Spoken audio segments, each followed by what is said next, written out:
All right, let's watch this one then. I hope we didn't see this one because I know we watched a video about Lords of the Fallen. I don't think we've seen anything like this before. We have a studio that is essentially follows headed you into guys. oncoming traffic. They've turned around and they're headed back in the direction of the players. They've been criticized by the media. They've been dismissed by their peers, all because they took a stance saying that they don't believe that social or political messaging should influence game design. Imagine that being controversial. Imagine siding with the players being controversial. Take it a step further. I was approached by this studio to make a video under the condition that there are no restrictions. Make the videos that you like to make. It's for the best. So this video is sponsored by Lords of the Fallen with no red tape, no censorship. The only thing that they asked is that I talk about their 2.0 update and how much the game has improved. Joke's on them. I would have talked about it anyway. It's was really Res impressive video. what I they've see. done. But this is how you reach players. Transparency. They understand that. This game has gone through hell and back. It had a failed start, gone through multiple studios, gone through a... So I played this game. I actually played the 2.0 of it. I actually was very impressed with the game. The co-op was great. It was like pretty seamless. I really, really enjoyed it. And I was playing with my friend Shy, and I actually like the combat more than Elden Ring. And I know a lot of people love the Souls combats, Souls specifically, but I liked it more. At least the 2.0 version. Reboot that didn't really land all that well right when it first came out, but now it's transformed into one hell of a comeback story. They are allowing you to be able to invite your friend to play the game for free. Seamless co-op progression. That's crazy, by the way. Plays for free. Just like It Takes Two or Split Fiction. I feel like I'm living in an alternate universe right now. So today what I want to do is I want to talk about Lords of the Fallen. I want to talk about how they've taken a stance against the direction that this industry has been headed in. I want to talk about all the improvements. Man, that's why it was so refreshing to play Arc Raiders. Man, Arc Raiders was no gimmicks, no bullshit, pure gaming fundamentals. Just the game was good. It ran well. The gameplay was fun. It didn't do anything crazy. It just tried to do the basics as good as they can. And playing it was it was such a relief. It was man, it felt like gaming was back, and guys, I'm going to play more. I'm going to play more Arc Raiders. I'm definitely going to play more. Their game with their 2.0 update.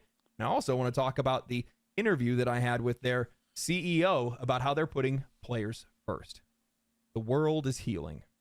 Lords of the Fallen is a bit of an odd beast. The original game came out in 2014 under a studio named Deck 13. It had promise, great art direction, a strong premise, but it had a lot of issues. It didn't really understand what it was like to be a Souls-like game, and as such, it never really found an audience. Then came the sequel. The IP was then passed around a few different times to a few different studios. The project was shut down a handful of times before CI Games just said screw it and founded an entirely new studio called Hexworks to try again from the ground up. And what they made in 2023 was a massive improvement. The now rebooted Lords of the Fallen under the same name looked beautiful. The art direction was incredible. Seriously, I love the way that this world looks. The Umbral Realm concept was genuinely unique, shifting between realms depending on the situation, serving as both a combat mechanic and an exploration tool. The game finally had something resembling its own voice. But that voice was buried under some serious performance issues, bugs, balance problems, issues with combat and exploration. It reviewed decently with a 73 on OpenCritic, but it didn't really land. It was one of those hot and cold games where some people really liked it for what it was and other people didn't want to have anything to do with it. The kind of game that you'll hear about for a week before it vanishes from conversation, especially given the fact that it launched near some pretty steep competition in Lies of P just the month before it. In most cases, I like this game way more than Lies of P. He says, hell, 9 times out of 10, any studio would have taken the loss. They would have fixed a few bugs and then begun work on their next title. But Hexworks and CI Games did the opposite. They dug in. Over the past 2 years, they have shipped just like No Man's Sky. More than 50 updates, all of them completely free. They've reworked performance, revamped the controls, they fixed bugs, improved stability, added build variety, and listened to very specific criticisms from the community. Things like stamina balancing, boss scaling, mob density, co-op stability. It's rare to see a developer actually chip away at a game like this, not for press, not for hype, not for anything other than just wanting to make the game better for the people that bought it and for fans in the future. They actively were listening to feedback the entire time, making improvements and getting no recognition for it. Well, I shouldn't say no recognition because it's man, I don't know, like the controls just feel so good in this game. I feel like I have so much control of my character. and like while the combat is brutal, like it really feels like it's my fault. Like it really feels like I made like a wrong decision when like I get hit and stuff. Like it feels like snappy and responsive. The game has consistently climbed from mixed reviews up to mostly positive, but after this next update, I wouldn't be surprised if this game's going to climb even higher. Lords of the Fallen has released their 2.0 update, and with it, everything has come together. This isn't just another patch, it's a full overhaul. Combat responsiveness has been tightened, feeling much smoother than before. They've added unique sound and better sound to every Yeah, the thing is like the actual like Souls games, like Elden Ring and like Dark Souls, the controls feel so fucking clunky. And like it's still a good game. Like I'm not like saying that they're bad games. It's that I prefer having more control of my character than like feeling like, how do I explain it? Like the sluggishness of my character. single weapon attack, blocks, and even parries, giving combat that heft Yes, that it I don't need to fight the boss and the controls. Yeah, exactly, was exactly. missing. Movement is faster, dodging is cleaner. They added a dedicated jump button for smoother platforming. The lock-on feature is more intuitive now. You're not getting stuck on environmental objects anymore. Heck, they've even gone as far as adding a new guidance mechanic for the umbral lamp that allows you to navigate yourself when lost. I mean, they have quite literally attacked every single major criticism of this game here. Visually, the game is even sharper. They've revamped their UI. They've And the improved game is still not easy. Like it feels their character really, creator, really allowing good. for more masculine and feminine character designs as Oh requested yeah, and they had the hottest Souls characters. Like out of yeah, by their audience. And honestly, I still think this is okay, it's like this video is not doing it any justice, but they look a lot better. probably one of the best uses of Unreal Engine 5 to date. From the texture detail to the lighting to the fact that the entire game, though linear, renders the entire world all at the same time, it's gorgeous. But here's where things get really interesting. They have added a genre-first system, which they're calling the Free Friends Pass. You can now invite a friend. This is fucking insane. You can play with a friend for free. Just like those was it It Takes Two, like stuff like that. Yeah. You can play for free. Play Yeah. the entire thing with you. As if it's like couch co-op basically. But like online couch co-op. It's like if your friend like launches the game, if your friend launches the game, you can get the friend pass and then you can connect to their game and you can play co-op. It's like No split trial, screen. no Yeah, demo, yeah. It's the like full split screen. game. You can play Old together. school. You all get to keep your loot and character progression. And eventually, if they want to pick up the game for themselves, well, they can pick up right where they left off. Now, I'll be honest with you guys. I skipped this game at launch. I had watched a few reviews. I saw the performance issues. I'd heard the complaints about map design, the combat. I watched Asmongold pull out what was left of his hair while he was being overwhelmed by too many enemies, and I just didn't want to deal with it. I was still working in construction at the time. Didn't really have a lot of hours to burn, so I figured I would circle back to it if things ever got fixed. And they did. And more. A lot more. I've been playing it, and while Lords of the Fallen still has some rough edges, the narrative is relatively thin and not particularly well delivered. You still come across some random visual bugs here or there, like my cloak breakdancing around my neck. Enemy telegraphs can be a little inconsistent. Boss fights don't always deliver the impact that you feel like they should. Some of them definitely do. But there is something incredibly charming about playing this game. It's like they accidentally created their own sub-flavor of the Souls genre. Something faster, more consumable, less punishing, but still Kind of reminds me a little bit like it. This game feels like in the middle of Timezia and Elden Ring. It's like if you have Timezia on like the super fast, like on the super fast side, and then you have Elden Ring on the kind of more chunky side. This is like kind of a nice middle ground. Engaging, leaning much harder into the fun of these games rather than the difficulty, though the game isn't without challenge.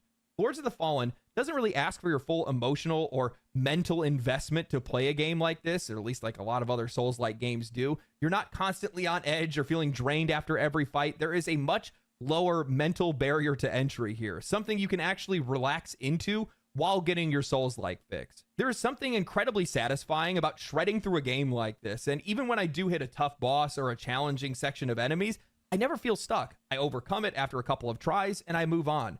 It's kind of nice to play a game like this that doesn't make me want to throw my controller through the wall. They didn't make the perfect game, but they've made something interesting, and more importantly, they never stopped trying to make it better. In a time that so many studios are content shipping broken products and never fixing them, maybe patch it once or twice and move on, Lords of the Fallen feels like a genuine passion project, something that they never wanted to give up on, and one that keeps getting better every time that you come back. In most cases, this game would have been long abandoned by now, but Hexworks and CI Games never gave up on it. They really wanted to make sure that this game would work. And honestly, they did it. They pulled it off. There's something in that not wanting to give up. There's something in that iterative process where you're trying to continue to improve. And we're talking about a game that failed once already, that had multiple reboot attempts, finally put out another one, and here they are improving that one. And I have a lot of respect in that, because not only does it mean a lot to the players that purchased the game, but it also reminds me of No Man's Sky. Like, just kind of their passion for the game means more than like the money. So rather than the whole like yeah, release a shit game and then like GG next game because it sucked, it's like they were actually like, no, let's like actually make our game not suck. And that's like so respectable to me. also means a lot to me as a player who hasn't, or well, I mean, I have now, but it also means a lot to me as a player that's now looking forward to what they work on next, because you're building a reputation. Because the thing is it takes time to like actually make a game good. This is actually, I know a lot of the time, like as gamers, we hate the online game where the game can be updated, and like there's a lot of people that kind of yearn for like the old days of like games that are completely offline, and like, you know, you plug it, you buy the game, it is what it is, it's on that cartridge, it's on that CD, and that's all it is. And I know people really like yearn for that, they like that. But let me tell you, when done properly, it can be such a blessing to have these kind of updates. And so speaking as like as a game developer, like, you know, I have a lot of experience in the game development, like the gaming industry. It's very, very hard to fully understand how a game is going to be received, because a lot of the times when you're designing a game, a lot of it is like, you do have like game design fundamentals, and you do have an understanding for like game design, but you're still never going to bat 100%. It's always like you make something and you get feedback and then you can change it, right? And the thing about these games that can be patched is after the game comes out, you can still get feedback and you can still work on it, right? The problem is a lot of these companies, they abuse trust by not actually having a system where they actually care about feedback. Like they're like, oh, okay, well, you know, since we can patch the game, like we're just going to release the game. And then like, if the game has like performance issues, we'll just like fix it after, right?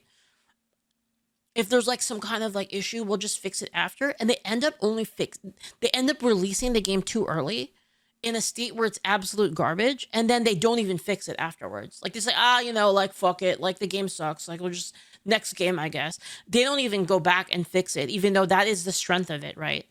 I don't think that games being online that are patchable, I don't think that it's a bad thing, even though a lot of people see it that way.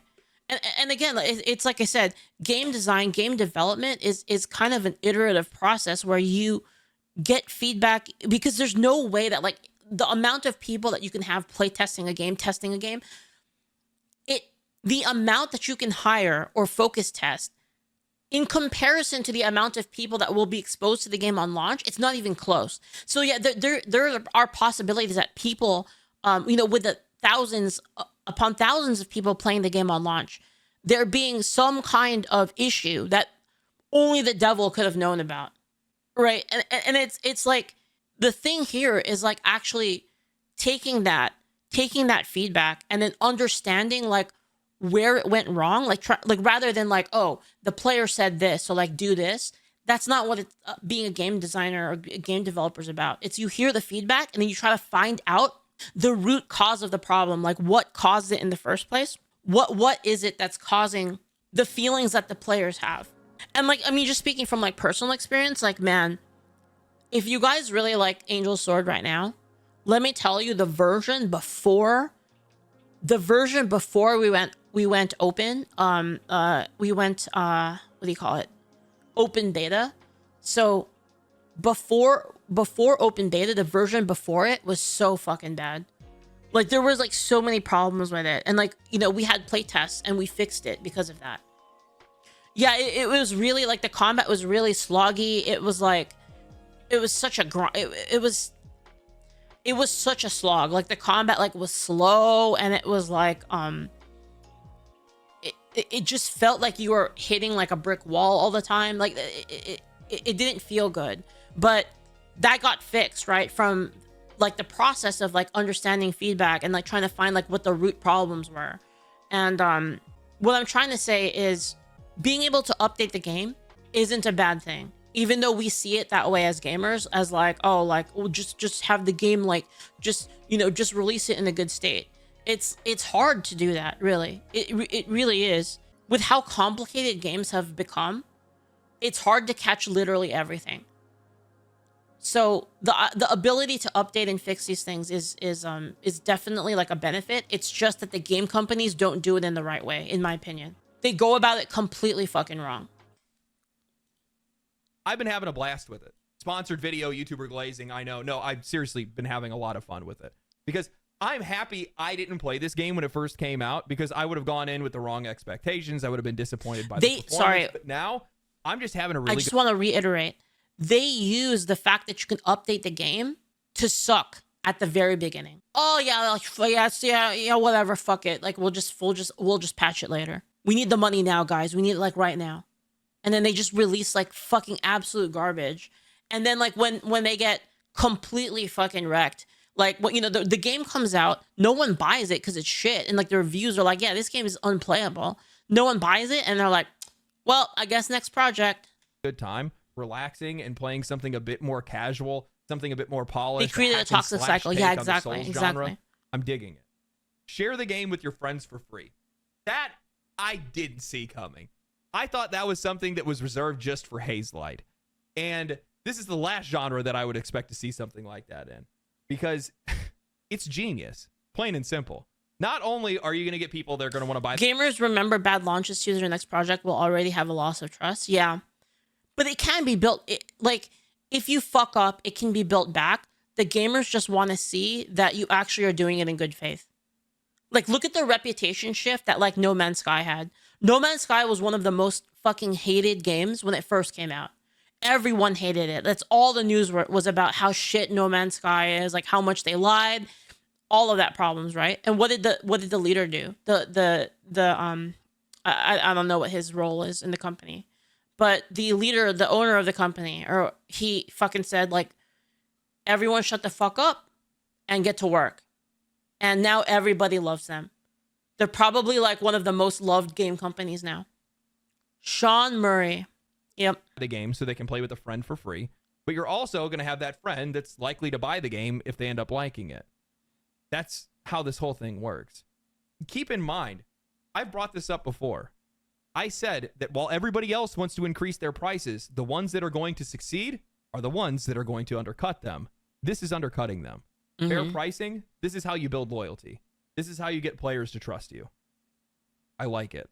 You know, I've had my eye... We're living in like this really interesting time now where the titans of the gaming industry that have been complacent, resting on their laurels, are being torn down one at a time. Like all of these big companies, everyone's like, oh, that company, there's no way that company could ever fail. They're fucking dropping one by one. Like, and not even just in gaming, but just like in everything, really, right? Like you see, like even Disney, like there's no way you would be like, is it possible for like Disney to lose so much fucking money? And like, they're hemorrhaging money right now because of, and you have like these smaller studios making quality stuff that you know, has much less of a budget, just fucking killing it. I've had my Blizzard, Activision. Is Riot doing? I don't know if Riot is doing bad. I don't know if they're doing bad though. Delta Prime. I don't know if they are. I don't know if that's true. I haven't heard anything of that. Blizzard for sure. Activision for sure. Bethesda. What was it? Who did the Ubisoft? Like, you're hearing like just shit from all of these people. Yeah, BioWare. Yeah. On CI Games and Hexworks for a minute. Their CEO of CI Games has been very active over the past few years. Wait, CI Games? They hear CI Games? Getting very involved in discussions, saying some things about the industry. CI Games is fucking goated, by the way. I love CI Games, to say the least. And is it different CI Games? Never imagined that they would go to this length to make good on a promise. They came forward saying that they want to be a player-first studio. Oh, CI Games, SCI. I see it. I thought CI Games like one of my favorite gacha companies. CI Games. At least right I now, love CI Games. That looks yeah, like exactly what they're doing, and they're going to do it regardless of. I'm ready for like my horse racing waifus in like 1 month. One month. Whether or not it pisses off the industry. which it is.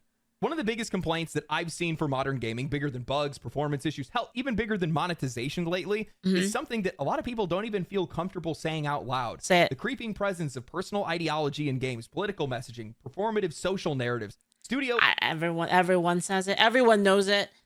Everyone knows it's a that problem. feel more concerned with social media engagement than they do with actually making a game that players want to play. It's not just about what's in these games, it's the overwhelming. It's because of the people. You know what I mean. You know what they look like. The gaming industry Karens. Feeling that you're not even allowed. And their fedora tipping followers, basically. Allowed to question any of it. That raising your hand. You know exactly what they look like in your mind, and I don't even have to describe it. And to say, hey, maybe this doesn't belong here, will get you labeled, dismissed, or dogpiled by bad faith actors that think any disagreement is hate speech. And let's be real, very few developers are willing to be even open to this conversation. It's become the ever-present elephant in the room. Most studios... Dude, the thing is these people aren't even the core gaming audience for half of these games. Do you really think that those people are going to be playing these games and are going to put up with the fact that they can't beat the first boss? Writers, commentators, even players are so afraid Let's of even be fucking upsetting real. the status quo that they've been defaulted into silent complicity more than anything else. Even when these games are getting worse, even when the sales are going down, even when the fans are slowly walking away, everybody just stays silent. But CI Games did the opposite. It drives me up a wall when people do not understand their target demographic. Like, it fucking drives me insane. Sometime last year, Marek Tominsky, the CEO of CI Games, the guy behind Lords of the Fallen's Resurrection. I keep playing these games. Like, actually a good... I don't really... I can't speak for that other game because I don't really know that much about it. But I keep seeing games come out in, like, genres that are hardcore. Like, truly, like kind of gamer games. You know, like games that are... They're not casual, basically. They are made for hardcore gamers. And then they add shit in there that hardcore gamers do not even give a shit about. And it's only like people that wouldn't even play their games that much in the first place are the ones that they cater to. It's like, it's so maddening. Made a stand. He said that he was going to put players first, not just as a slogan, but as a business strategy, a design philosophy, a studio culture. And he didn't just say it, he followed through. They started watching Twitch streams and YouTube videos, reading Reddit threads, polling people on Twitter, and actually listening. But more important than that, responding. Earlier this year, Marek had posted a poll asking what players wanted when it came to character creation. The industry standard at this point has been body type A and body type B, a vague, impersonal system that nobody really asked for, and it just kind of appeared one day forced upon us. It's because a small amount of people that are very loud complained about it. That's literally why. Literally nobody cares. I'm gonna be real. I don't know anyone personally that cares about it. Like, not even a single person. I'm trying to think. I'm trying to dig really deep. Do I know anybody that actually cares about this? Possibly one, but I don't even know. I haven't asked them. But yeah, people don't care about this. So he asked the players directly, in a medieval fantasy action RPG experience. Look at the poll. 88.4%. Like, that's an insane body type A and B, insane majority, or something else. Nearly 50,000 people voted. 88% of them said male and female. CI Games went and made the change just like that. They reverted it. Now, whether you agree or disagree with that decision, that's not really the point here. The point is they asked their audience directly. They got an overwhelming response. They acted on it. This is what listening looks like. After making these changes, Marek would then take things further. He would then take a stance and talk about how studios need to separate their personal politics from commercial products, saying that the key is to separate social and political views of studio employees from creative decisions that drive each project. The editorial has to be independent of such views and serve the best it can the vast majority of players. Of course, the media did not take that well, and headlines popped up everywhere. Lords of the Fallen dev is wrong about politics, and I bet Polygon feels really good about that. Elden Ring proves it. Lords of the Fallen publisher embraces the fear of DEI boogeyman. Lords of the Fallen publisher uses anti-DEI as marketing meme. It's the usual song and dance. Any pushback against any social, political, or identity-first design is framed so as evil, as ignorance, as bigotry, even when the vast majority of players agree with it. Even when it's just a studio doing what any other business in the world would do and what they're supposed to be doing, which is serve their customers. I reached out to Merrick directly to ask him about this, about the backlash, and about why he felt it was important to open the door to these kind of conversations when the industry has slammed it shut. He told me, "We want to serve our communities the best we can. Last year, we made it a part of our strategy is being player first." That's what a fucking concept. Caring about your caring about the people that care about your stuff the most. Holy fuck. not just a slogan, it's the full reality that we're committed to. We don't allow any DEI bullshit to impact our products. We were wrong about body types A and B. We fixed that very quickly to male and female when it became clear that that's what the vast majority want. The games industry was hijacked at some point by activists. It ended up with a lot of false assumptions about this so-called modern audience. I follow a very simple old concept. Make products your customers want. What's wrong or controversial with that? Now, regardless of where you fall on these issues, I still think this is the key. The fact that something so basic, make what people want, has become so controversial tells you everything that you need to know about the state. You want to know the funny thing is, though? People don't really care about this shit. Like, okay, so you know how there's the whole thing of like people being able to make, how people want to make beautiful characters? And there's other people that are like, oh, like, let's make the characters like look more realistic or whatever. It's not that people who want to make beautiful characters care. I don't think they care if the characters can look fugly or whatever the fuck, however you want it to, not non-traditionally attractive, whatever wordage you want to use. People don't care as long as it's not pushed on them. So for instance, have you ever seen a person complain about a character creator where you can make ugly characters as long, like, have you seen people complain about the ones that let you make both? People don't really care. People only care if they're forced to play characters they don't want to look like. That's the issue. In this industry today, the audience feels... Nobody cares if you have, like, you know, all the skin tones in the world in a character creator. They don't care about that. As long as you let them play what they want. This overwhelming pressure being forced into almost every media product. And by they, I mean the majority.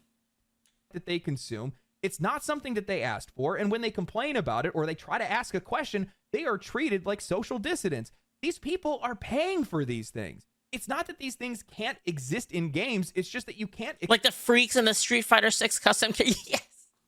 Yes. Like, nobody cares about that, right? Like, do you see anybody, like, really being upset about that? People don't care. You can make, like, funny-looking characters. Like, people don't really care. As long as, like, it doesn't force you to make the characters not how... basically non-attractive. Expect people to want it or like it. And if you want your customers to be happy, you have to give them what they want. It's just forcing people to... When I asked... It's basically forcing people to deal with your ideology. That's what they don't want.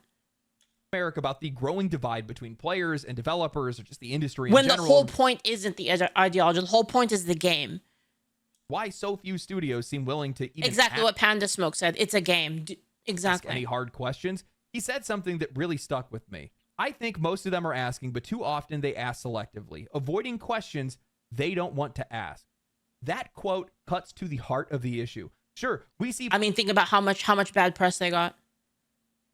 Right? I mean, he showed it, like how many articles were against them for this. Plenty of studios pretending to engage, collecting feedback, sending out surveys, running community Q&A, but it's all incredibly curated, selective, sanitized. They'll ask what weapon balance feels like or what feature you want in the next patch, but they won't. Like there was a study recently about girls that play games, right? And you know how a lot of the push to like make these kind of non-attractive like female characters is because like, oh, it makes women feel uncomfortable and that's what women want. When they did the actual study, girls wanted to play sexualized characters. Yep. Mm-hmm. Ask why players are feeling alienated, why characters. Why wouldn't you want to like okay, if you are an ugly girl in real life, why wouldn't you want to live the fantasy of not being ugly? What the fuck? Designs are getting roasted, or why games like Concord flop while games like Marvel Rivals take off. In a lot of cases, the industry simply isn't asking. But I'm just saying how it is. Like, what are we even talking about here? Like, what kind of, like, this, I don't get this, man. What kind of person, like, I don't understand when people are like, I don't look attractive in real life, so I want to play a character that's unattractive so I feel less bad about myself.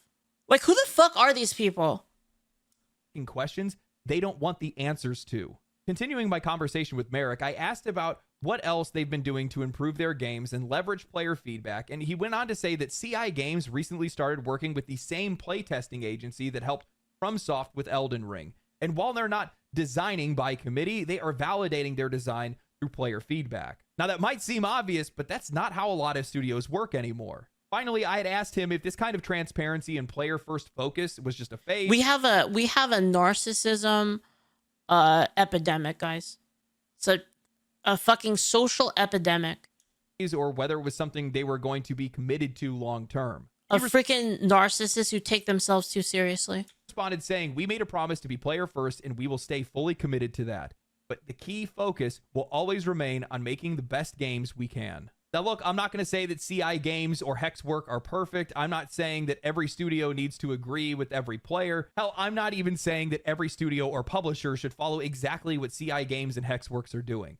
But if we want this industry to get better, to make games better, to rebuild trust that's been bleeding for years now, we need more of this. More honesty, more questions, more humility, more studios that are willing to say, we were wrong, and change course. More studios willing to listen. CI Games and Hexworks aren't just patching a game, they're patching a broken relationship between players, publishers, and studios. And Lords of the Fallen and its 2.0 patch is just the first step down that path. I'm all for it. I'm all for these indie studios, like, replacing all of these big shithead studios. Thank you so much for the bits. Some Space Cowboy, thank you. I, as a human, do not like Optimus Prime, but I can still relate to the cool robot guy. Towards more transparency and real discussions is the only way that we're going to get better games. It's how this industry heals over time, because it does need to heal. It's been struggling for a while, and I'm sure this is going to lead to some tough conversations, and people's feelings are bound to get hurt, but it's the only way for things to get better. It's the only way for us to get better games and for some of these people to be able to keep their jobs in some cases. I think far too often people want to shy away from these kind of topics, and because of that, they then just dismiss whatever the other side has to say. And when you got two walls that are screaming at each other and neither one. Thanks for the bit, Stock. Can I play as Leaflit? I've always wanted to play the. I don't know, the games that you can. The game. I don't know. None of them want to move. Well, nothing can happen. Can't have that. It's great to see how much Lords of the Fallen has improved.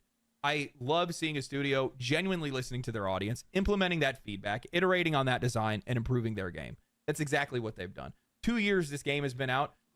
Like I said before, in most cases, that's true. Get on VR chat. That's right. You can get your Leaflit avatar and the Angel Sword. I don't know if you guys knew that. We have a VR chat world just called the Angel Sword Guild. If you want to check it out. Abandoned. They never gave up. We just got a new model in there actually. On it. It has been an absolute joy to play. I recommend it to everybody that's been watching. There's a new one coming out. There's a new 3D model coming out. Little bit of a sneak peek, but there's a new 3D model coming out soon for the VR chat map of a Moraine character. Watching this video, and while CI Games and Hexworks aren't going to get it right every single time, no studio ever does. At least these guys are trying, and from my perspective, that's more than we get in a lot of cases. So I appreciate that. I want to give a huge thanks to you guys, the viewer, because if it wasn't for you, something like this wouldn't even be possible. This kind of collaboration wouldn't be possible. I want to give a huge thanks to Lords of the Fallen for sponsoring this video. Make sure that you guys go and check out the 2.0 update. It will be live by the time this video has gone up. I've been playing it. I've been really enjoying it. If you have the game, re-download it. Invite one of your friends to come and play it for free. If you don't have the game, they have wildly deep discounts across the board. PlayStation Store, Xbox, Epic Game Store, Steam. I gotta play this more, but stuff keeps happening, man. Like the contractors exfil came out, patch came out, and then Arc Raiders. I'm trying, guys. I want to play more Lords of the Fallen with Shy. It's just like stuff keeps happening. All of them, up to 70% off on almost every single platform. Go check it out. Go give the game a buy. It's definitely worth your money. And yeah, I agree. By the way, it's a really good game. Hop off and play. If you like Souls games, like I highly recommend it, especially if you want to co-op with someone. The co-op is so seamless. Like it's great. Watching. Hope you guys enjoyed the video. If you did, like the video, subscribe to the channel, comment down below, share the video with your friends, and come follow me on Twitch. Watch me live. Stay cool, stay righteous, stay safe. You know what? I will. Did I follow? I think I followed them actually.